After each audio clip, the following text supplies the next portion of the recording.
My name is Eva, and I once thought I had everything in perfect order. I held a respected position as head of marketing, had a loving husband, Caleb, and enjoyed a financially secure, stable life. I felt a sense of pride in managing our mortgage payments independently, which added to my sense of accomplishment. Family was at the heart of everything, and Caleb's younger brother Felix, along with their mother Regina, were always a part of our lives. Having lost their father years ago, the brothers' devotion to their mother deeply impressed me. It was a beautiful bond, and it made me admire Caleb even more for his loyalty to his family. Regina initially seemed to approve of me, engaging me in conversations about my work at family gatherings, often commenting with a nod, "Marketing, huh? Sounds important." It was comforting to feel welcomed and appreciated by Caleb's family, and I looked forward to becoming a true part of their tight-knit circle. The early years of our marriage were filled with happy weekends, festive meals, and spontaneous family game nights. One Thanksgiving at Regina's stands out in my memory, where the laughter and chatter created an inviting atmosphere that made me feel like I truly belonged. However, things began to shift during a New Year's Eve party at Regina's house. While I was in the kitchen refilling my wine glass, I overheard a conversation that started to change my view. Regina was making fun of Clara's affordable dress in the living room, mocking her as a single mother who was trying too hard to fit in with the elites. This moment made me reassess the family dynamics I had once admired. What I had initially seen as harmless teasing began to reveal a much more cruel side. Over time, Regina started to gather with Caleb and Felix to whisper and laugh about various family members and friends, making snide comments at others' expense. It became harder and harder for me to ignore. One Easter Sunday, I reached my breaking point. Regina was casually criticizing a relative's financial choices, and I could no longer stay silent. I stood up and confronted her, hoping to defend those who were the target of her subtle bullying.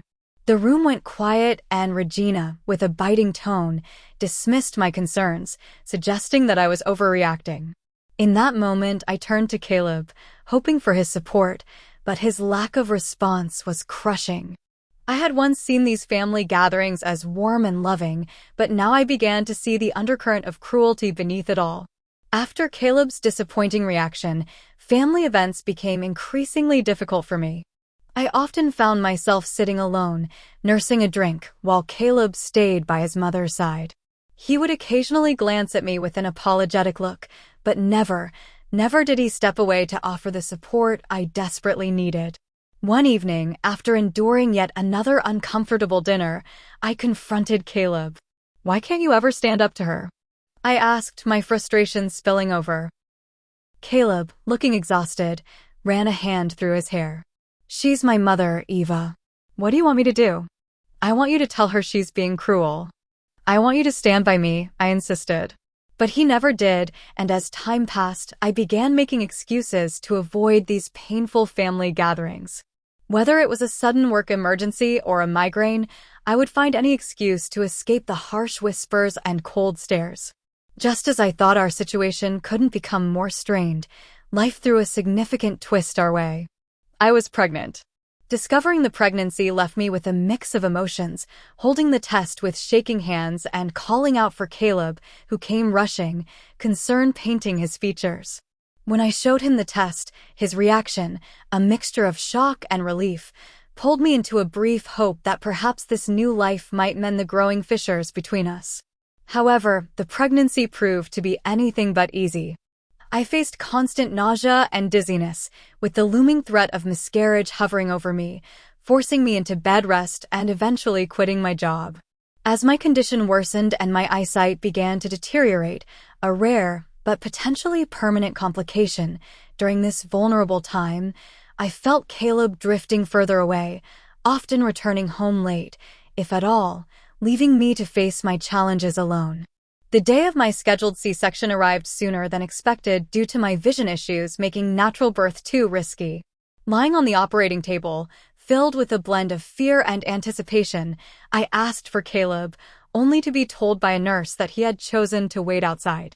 The surgery itself went smoothly, and hearing my son's first cries was a transcendent moment, filling me with an overwhelming rush of love.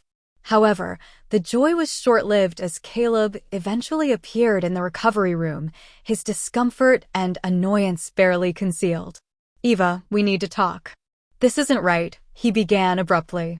His words, dismissing the necessity of my surgery and lamenting the presence of men during childbirth as against old norms, struck a deep chord of pain within me.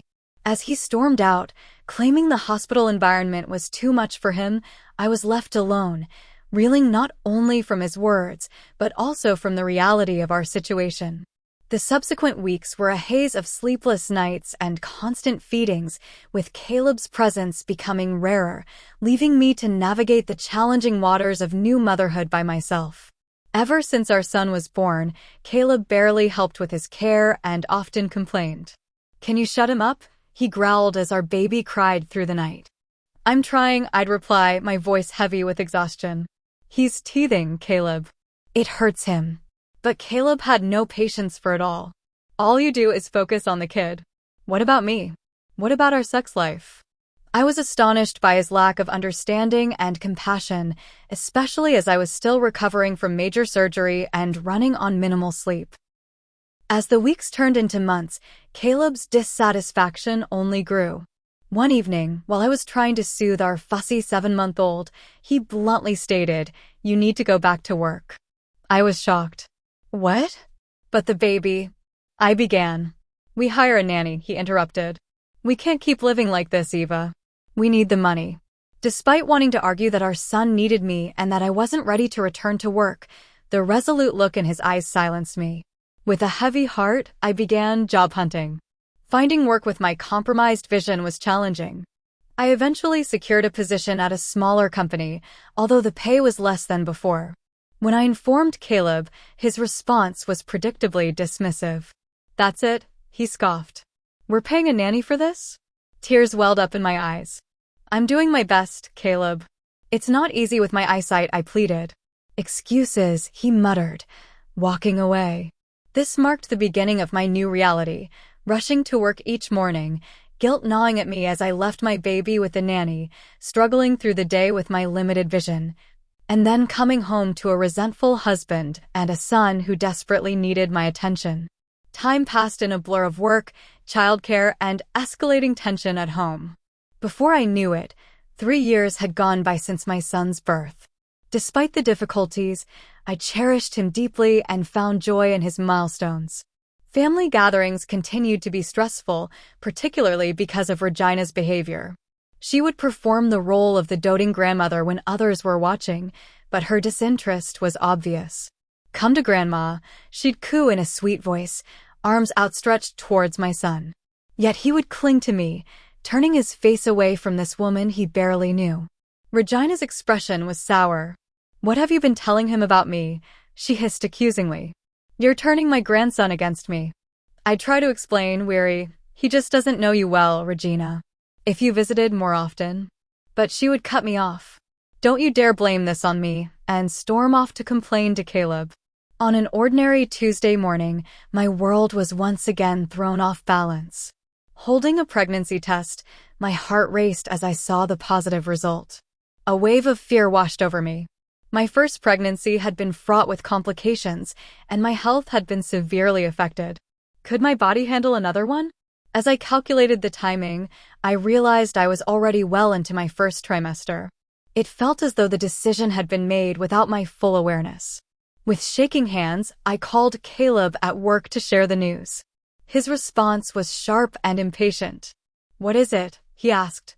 "Caleb, I began, my voice faltering. There was a long pause on the other end, followed by a dismissive tone. "Look, Eva, I'm busy. We'll talk later. Just don't quit your job, okay?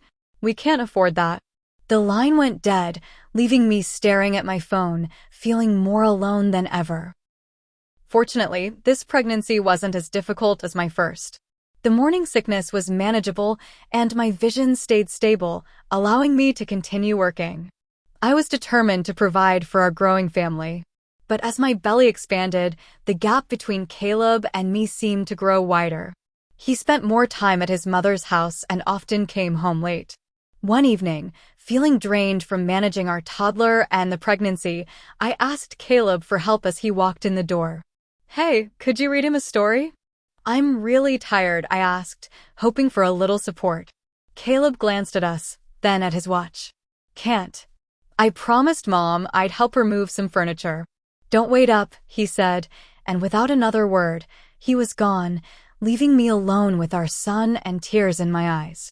By the time I reached my 7th month of pregnancy, Thanksgiving was approaching. Guests began to arrive in the afternoon, including John and Mary, who immediately started helping. The house buzzed with the warmth of conversation and laughter. Just before dinner, the doorbell rang again, and it was Felix, Caleb's younger brother, except he wasn't alone. "Everyone, this is Serafina," Felix said, introducing his fiancée. The mood in the room instantly brightened with congratulations. Regina showed up shortly afterward, and her face lit up when she saw Serafina. During dinner, she lavished attention on Serafina, asking about her job as a manager at a national bank. "How prestigious!" Regina exclaimed, clearly impressed. Then, in a louder voice meant for everyone to hear, Regina added, "Serafina here makes $220,000 a month. Now that's the kind of daughter-in-law I've always dreamed of, smart, beautiful, successful." Her words stung, especially when she shot a pointed look in my direction, adding, "Unlike some people who can only pop out babies and breed poverty." I felt my cheeks burn with humiliation. Mary bristled next to me, clearly ready to defend me, but I gently stopped her, not wanting to escalate the situation. Regina didn't stop there. With a syrupy sweetness, she continued, "Why don't we all head to that new restaurant downtown? My treat, of course."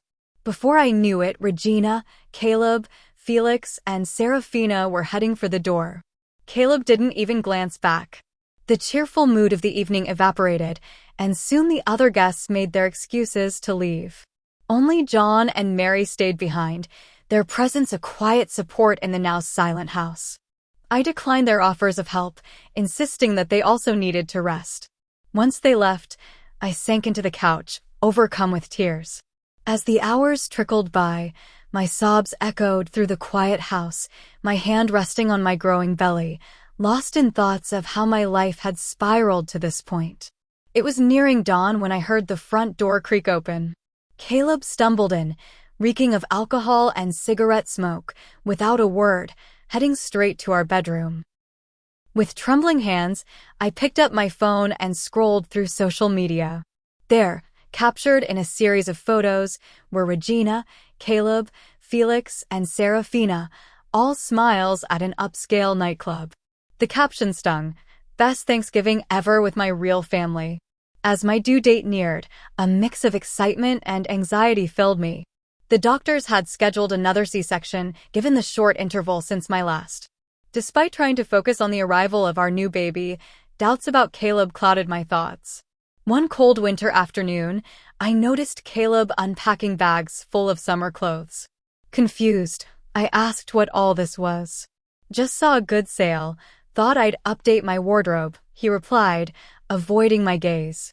It didn't quite add up, but with the baby on the way, I pushed my suspicions aside.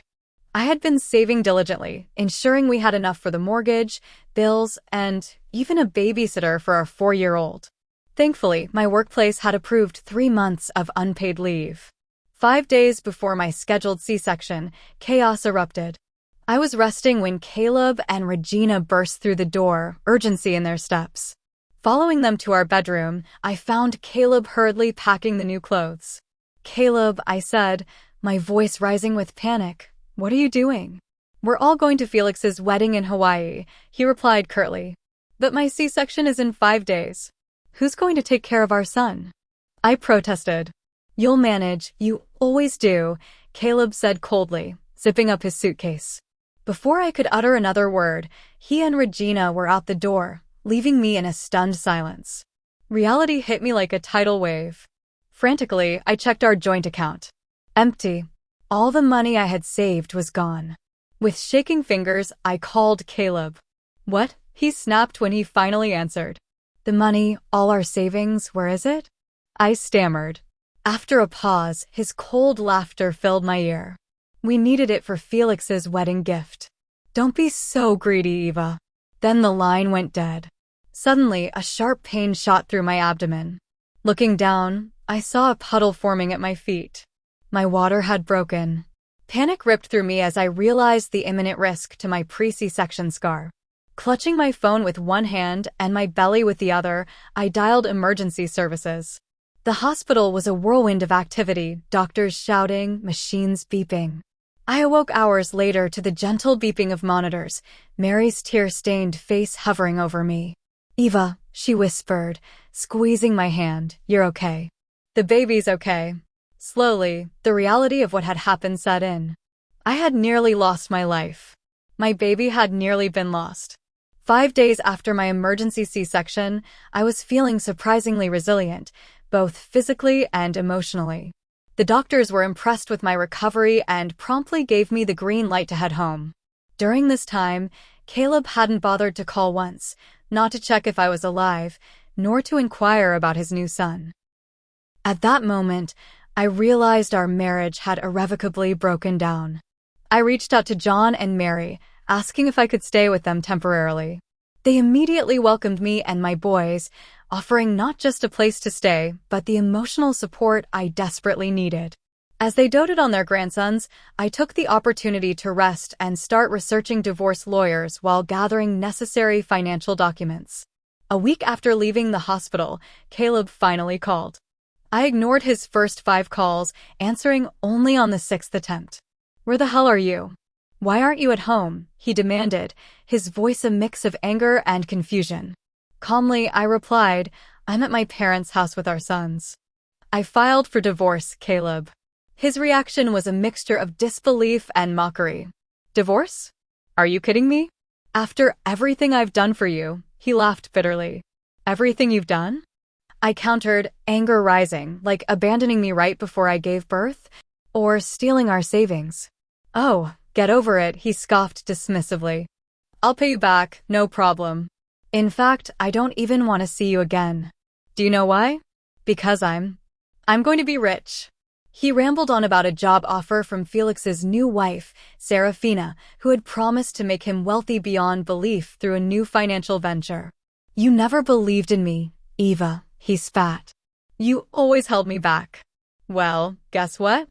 I'm free now, and you're just a loser who can't see potential when it's right in front of her." The divorce proceedings were surprisingly swift. Caleb didn't contest much. He returned the money he had taken and agreed to pay alimony, since I had been the one making the mortgage payments, evidenced by years of bank statements. The judge awarded me the house without hesitation. The day I moved back into what was now my house, Caleb was there, packing his last belongings. He sneered as I entered with our baby and our toddler by my side. "Enjoy this dump while you can," he jeered, carrying a box. "I'll be in a mansion soon, swimming in cash. You'll see what you missed out on." As he left, a profound sense of relief washed over me. The house felt larger, brighter, and free from the shadow of his presence. A year and a half later, life had settled into a new rhythm for me and my boys. I had returned to work and found a balance between my career and motherhood.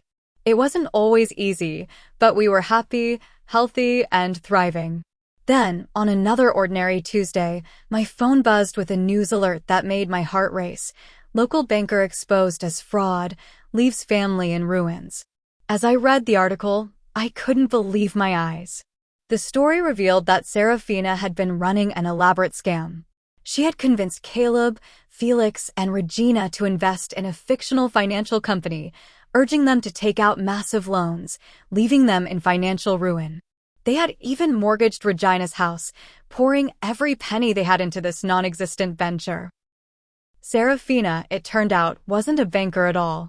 The office she had shown them was merely a rented space, a facade for her deceit. She disappeared with millions, leaving nothing but forged documents and shattered lives. To make matters worse, I found out they had also taken out an additional loan to fund Felix and Serafina's lavish wedding in Hawaii, the very wedding Caleb had abandoned us to attend. As I processed the devastating news, a flood of emotions rushed through me: shock, disbelief, and, if I'm being honest, a small sense of vindication. The fallout was catastrophic. Unable to repay their massive debts, they lost everything. Regina's house, their cars, and even their personal belongings were seized by creditors. They were left with nothing but crushing financial obligations. I learned from others that Regina had resorted to working as a cashier, barely making enough to cover a modest apartment and groceries. Caleb and Felix found themselves in dire straits, their dreams of wealth and success utterly shattered. I couldn't help but feel a deep sense of relief that I had divorced Caleb when I did, sparing my children and me from the financial devastation that had engulfed his family.